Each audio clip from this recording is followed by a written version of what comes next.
کہ ابلیس جو ہے وہ جنت میں پہنچا کیسے؟ وہ تو راندہ درگاہ ہو گیا تھا، اس کو جنت میں داخلے کی جرت کیسی ہوگی جب وہ تو نکال دیا گیا تھا۔ جب آدم علیہ السلام کو اسے سجدہ نہیں کیا تو اس کو تو راندہ درگاہ کر دیا عتاب کے نتیجے میں، تو وہاں کیسے پہنچا؟ ہوا یہ کہ جب آدم اور حوا جنت میں پہنچ گئے، ابن عباس رضی اللہ تعالیٰ فرماتے ہیں کہ یہ اس نے جنت کے اندر داخل ہونے کی کوشش کی تو دربانوں نے روک دیا، نبی تمہارا داخلہ بند ہے، تم تو راندہ درگاہ ہو چکے، اب تم نہیں اندر آ سکتے۔ یہ پیچھے ہٹ گیا، یہ سوچنے لگا کس تدبیر سے میں اندر جاؤں اور جا کے آدم اور حوا کو گمراہ کروں۔ تو سانپ جو تھا، چونکہ وہ جنت کا دربان بھی تھا اور اس کا آنا جانا تھا، تو سانپ کے پاس گیا اور سانپ کو جا کے کہا کہ بھئی تم میری ذرا مدد کرو، ہماری پرانی دوستی ہے، مجھے اندر لے کے جانا ہے۔ کہتے ہیں بھائی یہ دیکھو نا بڑا مشکل ہے بھائی، کیونکہ ملائکہ دربان کھڑے اندر جا نہیں سکتے۔ کہا کہ کوئی تدبیر سوچو۔ اس وقت سانپ کی جو حیت وہ یہ تھی کہ اونٹ کی طرح چار اس کے بڑے لمبے لمبے جو وہ ٹانگیں تھیں، اونٹ کی طرح ٹانگیں سانپ کی۔ تو ابلیس نے کہا کہ اچھا ایسا کرو، میں تیرے منہ کے اندر بیٹھ جاتا ہوں، تو منہ بند کر لینا اور چل دینا اور میں آگے سنبھال لوں گا۔ چنانچہ سانپ نے منہ کھول دیا، منہ کے اندر جا کے چھپ گیا، اور جو دربان جب پہنچا جنت کے دروازے پر تو فرشتوں کو پتہ ہی نہیں چلا کہ اندر ابلیس بیٹھا ہے، اور سانپ کو وہ لوگ جانتے تھے کہ یہ بھی جنتوں میں آتا جاتا ہے، یہاں کا رہنے والا دربان ہے، انہوں نے اس کو جنت میں جانے دیا۔ جیسے وہ جنت کے اندر داخل ہوا اور داخل ہوتے وہ جناب اس کے منہ سے کودا اور اس نے آدم اور حوا کو وسوسے میں ڈالا۔ اس لیے اللہ تبارک و تعالیٰ نے زمین پر جب پھینکا تو اس سانپ کو بھی پھینکا،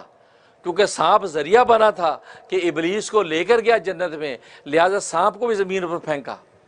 آدم علیہ السلام کو زمین پر جب اتارا ہے تو آپ سرندیپ کے جزیرے پر اترے جو سری لنکا کے اندر ہے، ہند و پاک کی سرزمین پر آپ اترے، سرندیپ کے جزیرے پر۔ اور حوا جب اتری ہیں تو وہ جدہ کے علاقے میں، جدہ اس لیے جدہ کو جدہ کہتے ہیں، اس لیے کہ جدہ دادی کو کہتے ہیں، تو اماں حوا کی نسبت سے اس شہر کا نام جدہ بن گیا، ان کو وہاں اتارا گیا۔ اور یہ سانپ جو تھا، اس سانپ کو جو اصفہان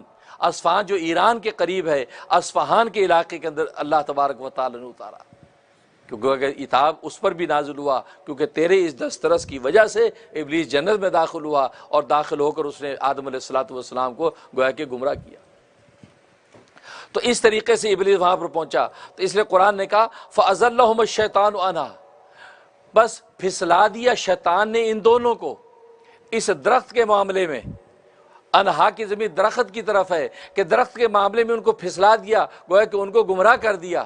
ان کو چکر میں ڈال دیا، اور وہ یہ سمجھے کہ بھئی یہ درخت اگر کھا لیں گے تو ہمیشہ ہمیشہ جنتوں میں رہیں گے اور اللہ تبارک و تعالیٰ کی قربتیں اٹھائیں گے۔ اس لیے فرمایا فَأَزَلَّهُمَ الشَّيْطَانُ عَنْهَا، پس جب پھسلا دیا شیطان نے انہیں اس درخت کے بارے میں، فَأَخْرَجَهُمَا مِمَّا كَانَا فِيهِ، پس نکال دیا ان دونوں کو اس آرام اور راحت سے جس میں وہ تھے، یعنی جنت کے آرام اور راحت میں رہتے تھے، اس جنت کے آرام اور راحت سے اس ظالم نے نکال دیا اور انہوں نے پھل کھایا جس کے نتیجے میں ان پر یہ آفت آ گئی۔ اور وہ بات میں عرض کر چکا کہ وہ پھل کیا تھا۔ ایک روایت میں آتا ہے کہ وہ انجیر کا درخت تھا، انجیر کا پھل کھایا۔ ایک روایت میں آتا ہے گندم کا درخت تھا، کیونکہ گندم دنیا کے اندر تو یہ ایک فصل ہے، لیکن جنتوں میں گندم ایک درخت ہے، تو اس کا ایک پھل تھا، وہ پھل کھا لیا۔ اور ایک روایت میں آتا ہے کہ کافور کا درخت تھا، حضرت علی رضی اللہ تعالیٰ کی روایت ہے کافور کا درخت تھا تو وہ کافور کا پھل کھا لیا۔ ایک روایت میں آتا ہے کہ وہ شجرۃ علم تھا، علم کا درخت تھا، اور علم کا درخت اس کا پھل تھا، وہ پھل آدم علیہ السلام نے کھا لیا تھا۔ اور ایک روایت میں آتا ہے کہ انگور کا درخت تھا، انگور دنیا کے اندر تو ایک بیل ہے لیکن وہاں پر ایک درخت ہے، اس انگور کے درخت پھل کھا لیا تھا کہ جس کے نتیجے میں آدم علیہ السلام پر جو یہ عتاب نازل ہوا اور آپ کو زمین پر اتار دیا۔ فَأَخْرَجَهُمَا مِمَّا كَانَ فِيهِ، کہ زمین پر اتار دیا۔ اللہ تبارک و تعالی نے آدم علیہ السلام سے پوچھا کہ یہ تم نے کیوں کیا؟ کہا کہ اے رب ذوالجلال، میں تو نہیں کرنا چاہتا تھا، لیکن حوا نے ایسی میٹھی باتیں کی، اتنی اچھی گفتگو کی کہ میں اس کی باتوں میں آ گیا جس کے نتیجے میں نے کھا لیا۔ تو اس پر یہ آدم علیہ السلام اس پر فرمایا اللہ تبارک و تعالیٰ نے کہ حوا کے اوپر ہم سزا جاری کریں گے، ایک تو حمل کی تکلیف اٹھائے گی، حمل کی ولادت کے وقت تکلیف اٹھائے گی، اب اور فرمایا کہ ہر مہینے کی ایام کی تکلیف اٹھائے گی، یہ تکلیف ہم اس پر ڈالتے ہیں۔ اس پر اماں حوا رونے لگی تو فرمایا کہ ان پر رونا بھی مسلط کرتے ہیں، کہ اماں حوا اور اس کی بیٹیوں پر رونا مسلط کر دیا گیا۔